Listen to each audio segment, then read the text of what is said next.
Bismillah. Assalamualaikum warahmatullahi wabarakatuh. Alhamdulillah wassalatu wassalamu ala Rasulillah wa ala alihi washabbihi wa mawalah. Subhanaka la ilma lana illa ma 'allamtana innaka antal alimul hakim wa la haula wa la quwwata illa billahil aliyyil azim. Sahabat, terkadang kita merasakan lapar, terkadang kenyang kan ya. Itu hal yang wajar, yang biasa. Nah, maka untuk hafalan ini mana yang lebih baik untuk kita? Menghafal dalam kondisi laparkah atau menghafal dalam kondisi kenyang? Atau bahasanya menghafal tuh, atau yang lebih pasnya menghafal tuh lebih baik sebelum makan atau sesudah makan gitu.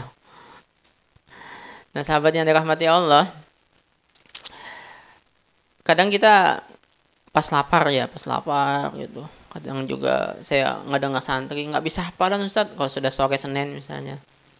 Ada puasa kan. Lapar Ustaz katanya. Nggak bisa konsentrasi, nggak bisa fokus katanya. Lapar. Tapi juga kita sering juga nemuin orang yang kenyang, makan banyak, tapi nggak bisa hafalan juga. Ngantuk jadinya kan ya. Maka bagaimana seharusnya sahabat? Nah, Rasulullah SAW sudah jelas sekali mengatakan tidak ada wadah yang lebih jelek, yang lebih buruk dipenuhi oleh anak Adam melebihi perutnya. Jadi wadah yang paling jelek, yang paling buruk untuk dipenuhi seorang manusia adalah perutnya. Jadi kenyang itu sangat tidak bagus sama sekali, atau kekenyangan bahasanya ya, kenyang yang berlebihan sangat tidak bagus. Karena pastinya kalau kenyang berlebihan membuat kita jadinya mager, gabut, malas gerak, nggak pengen ngapa-ngapain jadinya. Apalagi buat ibadah, malas banget. Misalnya kayak habis buka puasa Ramadan gitu kan ya, kebanyakan makan nih, tarawih berat banget biasanya. Dan itu hampir pasti, bukan cuma ibadah, mau belajar juga. Kalau habis makan banyak bikin kita jadi males. Maka tentunya kondisi perut yang sangat kenyang itu sangat tidak bagus. Nah, kondisi perut yang kenyang untuk hafalan itu juga kurang bagus. Yang tadi kekenyangan ya, tapi kenyang juga kurang bagus juga. Kenapa kenyang kurang bagus? Karena membuat kita kurang konsentrasi, kurang fokus jadinya. Maka saya selalu menyarankan kalau hafalan itu sebelum makan. Hafalan itu sebelum makan. Kenapa hafalan sebelum makan itu bagus? Karena kondisi lapar itu akan membuat kita yang pertama merasa berharap butuh kepada Allah, merasa diri kita lemah dengan adanya kondisi lapar itu. Nah, yang kedua, perut yang kosong itu akan membuat pikiran kita lebih jernih jadinya. Perut yang kosong akan membuat pikiran kita lebih jernih dalam memikirkan sesuatu atau menangkap apapun yang ingin kita masukkan. Maka hafalan itu usahakan sebelum makan. Jadi kalau makan pagi misalnya jam 8, maka kalau kita mau hafalan yang sebelum itu. Nah, kalau mau setelah makan hafalannya jangan langsung. Kalau makan pagi jam 8 selesai jam setengah 9, jangan setengah 9 dulu langsung hafalan, jangan. Tapi agak diturunkan dulu nih makanan itu dari ini kita, dari perut kita. Biar agak diproses. Kalau selesai makan setengah 9 tadi ya jam-jam setengah 10 lah mulai hafalannya. Yang jelas jangan dekat-dekat dari waktu makan. Karena bikin berat jadinya. Bikin susah masuk hafalannya itu. Kalau pemasuk juga dia nggak akan terlalu kuat, nggak akan terlalu nempel. Nah, kondisi lapar yang berlebihan juga tetap nggak bagus untuk hafalan. Kondisi lapar yang berlebihan, 3 hari nggak makan misalnya, mau hafalan ya gimana mau bisa hafalan kan ya? Ya jelas nggak fokus lah. Kenapa? Lemes, nggak punya tenaga. Mau bangun aja nggak bisa gitu, gimana mau hafalan? Berat untuk kita menggerakkan mulut lidah kita, tentu berat. Jadi tentu kondisi lapar berlebihan tetap nggak bagus. Nah, tapi kondisi lapar sebetulnya itu kondisi yang sangat bagus untuk hafalan, tapi jangan berlebihan aja tadi. Kalau ada misalnya orang kayak tadi misalnya santri saya, hari Senin sore susah masuk katanya hafalan, nggak fokus karena lapar. Itu karena laparnya cuma sesekali. Kalau sudah sering lapar, itu sangat membantu sekali buat hafalan. Kita buktikan aja nih ya, misalnya di bulan Ramadan nih. Oke lah, hari pertama kedua mungkin kita agak berat hafalan.